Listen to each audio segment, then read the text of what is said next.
আসসালামু আলাইকুম।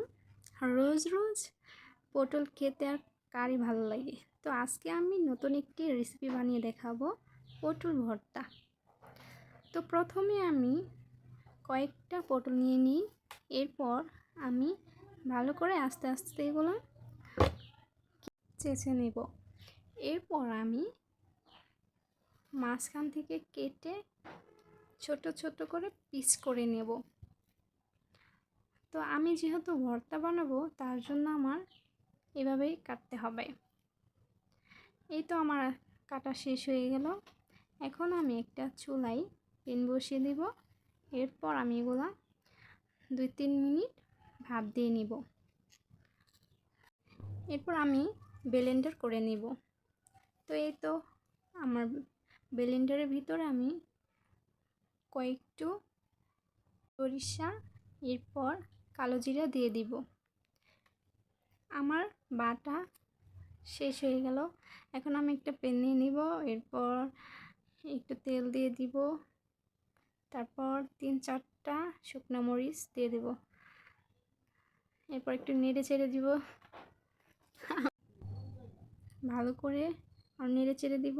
এরপর আমার আগের কাটা পেঁয়াজ ছিল, মরিচ ছিল, এগুলো দিয়ে দেব। ভালো করে একটু নেড়ে চেড়ে দিতে হবে। এরপর আমার বাটা পটল এগুলো দিয়ে দিব।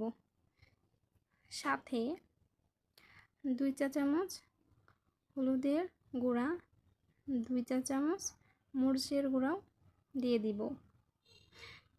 এরপর আমি একটু ভালো করে নেড়ে চেড়ে নেব। ভালো করে নেড়ে চেড়ে নিতে হবে। তো অনেকজনই এখন পটল ভর্তা পছন্দ করে, আজকে আমিও বানিয়ে নিলাম। তো এখন নাড়াচাড়া শেষ করে আমি পরিমাণ মতো লবণ দিয়ে দিব। তো আমার লবণ দেওয়া প্রায় শেষ হয়ে গেল। এখন ভালো করে আমি নেড়ে চেড়ে নেব যাতে নিচে না লেগে যায়। তো প্রায় এভাবে আমি 4-5 মিনিট এভাবে রান্না করে নিব। আপনারা যদি এভাবে খেতে চান তাহলে এইভাবে খুব সহজ টিপস দিয়ে বানিয়ে নিতে পারেন। তো এই তো আমার আজকে পটলের ভর্তা শেষ হয়ে গেল। তো এখন এই ভর্তা দিয়ে ভাত খেলে সবাই তৃপ্তি পাবেন। তো আশা করি সবাই ভালো থাকবেন। আল্লাহ হাফেজ।